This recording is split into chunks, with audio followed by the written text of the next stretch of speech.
भगवान शंकर शिव के मस्तक पर, पिंडी पर, शिवलिंग पर धतूरा पहली बार चढ़ाया गया वो फुलेरा दूज का दिन था। इसलिए शिव महापुराण की कथा कहती है जिस दिन कोई मुहूर्त नहीं हो, कोई काम नहीं हो, उस दिन केवल फुलेरा दूज के दिन आप किसी भी दुकान का, व्यापार का, व्यवसाय का, जन्म का, आदि का कोई भी मुहूर्त कर लो, वो कभी ठप नहीं हो सकता, वो बढ़कर ही चलेगा। सारी जिंदगी के कांटे निकल जाते हैं, सारी जिंदगी के कांटे समाप्त हो जाते हैं फुलेरा दूज। कहते हैं दुनिया में सब दिन का दान, सब दिन का पुण्य समाप्त हो सकता है, और फुलेरा दूज का दान, पुण्य, सत्कर्म, भजन, कीर्तन, नाम स्मरण समाप्त नहीं होता। चक्कर आ जाते हो, अचानक गिर जाते हो, हापड़ी भराने लगती हो थोड़ा सा चलने पर, श्वास फूल जाती हो ज्यादा चढ़ने पर, उनके लिए विशेष है कि धतूरे की जड़ को, धतूरे का जो फल होता है उसकी जड़ महाराज निकाल कर, धोकर, उसको घिसकर शंकर भगवान पर उसका लेपन कर दीजिए। थोड़ी सी जड़ शिव जी पर चढ़ा दीजिए फुलेरा दूज के दिन। उस जड़ को पानी चढ़ाकर वापिस लेकर आ जाइए। जो मिर्गी का मरीज होता है, जिसको दमे की शिकायत होती है, श्वास की होती है, चलने में हापड़ी भरा जाती हो, फुलेरा दूज के दिन दोपहर के समय पर उसको वो जड़ केवल 3 या 4 बार सुगंध में सुंगा दी जाती है, तो मिर्गी की बीमारी समाप्त हो जाती है, और जिसको दमा श्वास फूलता है उसको भी आराम लग जाता है। फुलेरा दूज के दिन उसके लिए नित्य आनंद का सुख दे जाती है। और भी ध्यान दें, जिसको बहुत भारी बीमारी हो, डॉक्टर कह रहे हैं कि ऑपरेशन की जरूरत है, ऑपरेशन कराना पड़ेगा, गांठ हो गई है, ये हो गया है, वो हो गया है, निवेदन है एक धतूरा फुलेरा दूज के दिन भगवान शंकर के शिवलिंग पर समर्पित करें, और 5 बेलपत्र नंदीश्वर भगवान पर अर्थात भगवान नंदी पर समर्पित करें। जीवन में कितनी बड़ी भी बीमारी होगी वो आगे नहीं बढ़ सकती, ऑपरेशन की जरूरत नहीं पड़ सकती, वो केवल फुलेरा दूज पर हो, केवल फुलेरा दूज के दिन, उसके सिवाय नहीं। और वो 15 मार्च को है, मौका मिला है, आनंद से। धतूरा होता है विषैला।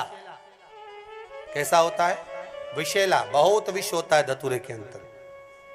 पर महाराज भगवान शिव को वो समर्पित किया जाता है जैसे पार्वती जी को लगा, जब कोई साथ नहीं दे रहा, पार्वती जी को लगा जब कहीं से सुख का अनुभव नहीं हो रहा, आनंद का अनुभव नहीं हो रहा, पार्वती जी ले गई धतूरा, पार्वती मैया ले गई उस बेलपत्र को शिव को। और प्रयास करना, अगर दुख है तो एक धतूरा समर्पित कर कर 1 लोटा पानी अवश्य समर्पित कर। उनके लिए भी कहूंगा जिनको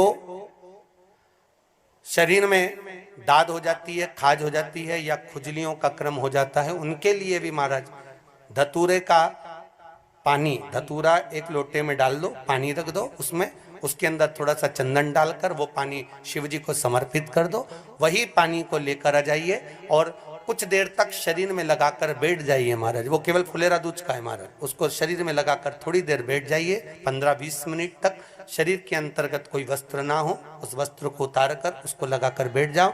2.5 से 3 महीने में दांत खाज, किसी भी चर्म रोग होगा वो धीरे धीरे समाप्ति की ओर हो जाएगा। महाराज फुलेरा दूज का महत्व शास्त्र कहता है, भले इसको छुपा कर रखा गया हो शास्त्रों के अनुसार, पर इसकी महत्व का बड़ी, जो दुकान, जो व्यापार, जो व्यवसाय,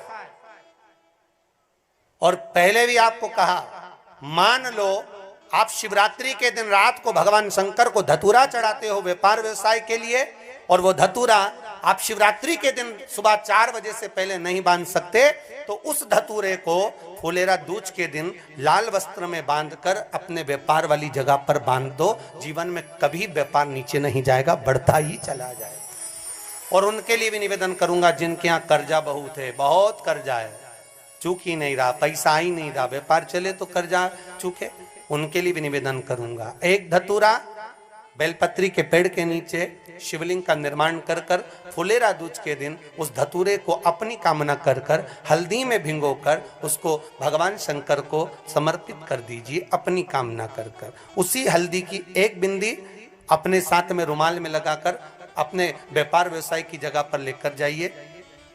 कर्जा धीरे धीरे धीरे धीरे जब चूकेगा, जब लक्ष्मी आएगी तो लक्ष्मी की वृद्धि भी वो करता महाराज। ये फुलेरा दूज के उपाय। जिस दिन मां जगतजननी जगदम्बा अंबा स्वयं भगवान शंकर को मौन होकर देख कर विलापित होती हैं, नैनों से नीर बहता है, शिव को हुआ क्या, शंकर को क्या हुआ है, योगरदानी को हुआ क्या।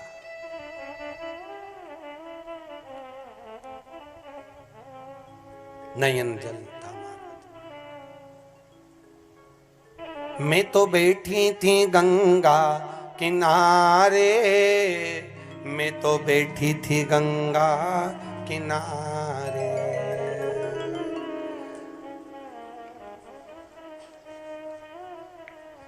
ऐसा धक्का दिया ओ भोलेनाथ, दिल तुझको दिया ओ भोलेनाथ।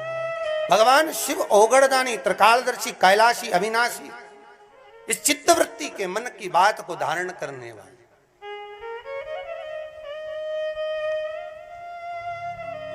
जिन लड़का और लड़की का विवाह नहीं हो रहा है, महाराज विवाह के लिए बहुत परेशान हो गए, उनके लिए भी 5 बेलपत्र, 1 धतूरा, 5 शमी पत्र अशोक सुंदरी वाले स्थान पर, चाहे मंगल हो, चाहे राहु हो, चाहे केतु हो, सारे ग्रह भले अनुकूल है नहीं है, प्रतिकूल है नहीं है, वो अपने अनुसार उसको लेकर शमी पत्र, बेलपत्र और धतूरा हाथ की हथेली में रखकर, जिसका मंगल विवाह नहीं हो रहा, बहुत कष्टप्रद है, हाथ में रखकर अशोक सुंदरी, अशोक सुंदरी का स्थान सबको मालूम है ना, भगवान शंकर की जलाधारी पर पार्वती जी का हस्त कमल, जहां से चरण जल नीचे जाता है, राइट भाग गणेश जी का स्थान, लेफ्ट भाग कार्तिकेय का स्थान।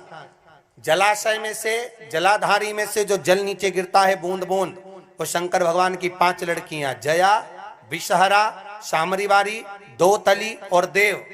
शंकर जी की 1 लड़की और अशोक सुंदरी 6ठे नंबर की, उसका स्थान, इन पानी जो जाता है उसके बीच में जो मोटी सी लाइन होती है, उस मोटी सी लाइन पर जो स्थान है वो अशोक सुंदरी का स्थान है।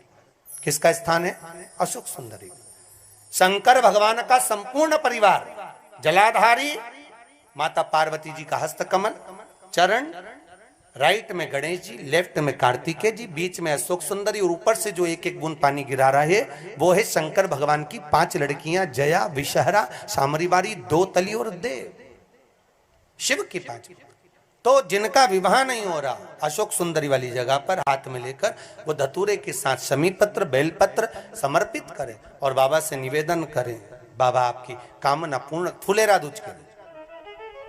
अशोक सुंदरी पर जो धतूरा चढ़ता है, वैसे तो अशोक सुंदरी पर धतूरा बहुत कम चढ़ता है, केवल एक फुलेरा दूज का दिन ही ऐसा होता है जिस दिन अशोक सुंदरी वाली जगह पर धतूरा चढ़ता है।